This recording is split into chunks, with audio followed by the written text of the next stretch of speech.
কবি শক্তি চট্টোপাধ্যায়ের যেতে পারি কিন্তু কেন যাব,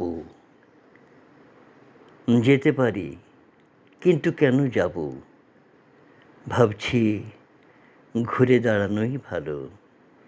এত কালো মেখেছি দু হাতে, এত কাল ধরে কখনো তোমার করে তোমাকে ভাবিনি।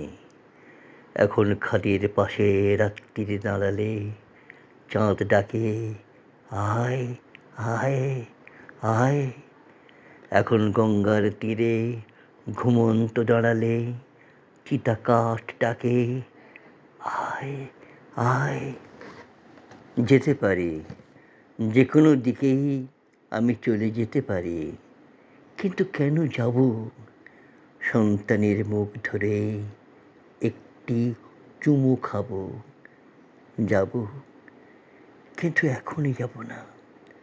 তোমাদেরও সঙ্গে নিয়ে যাব, একাকী যাব না অসময়ে।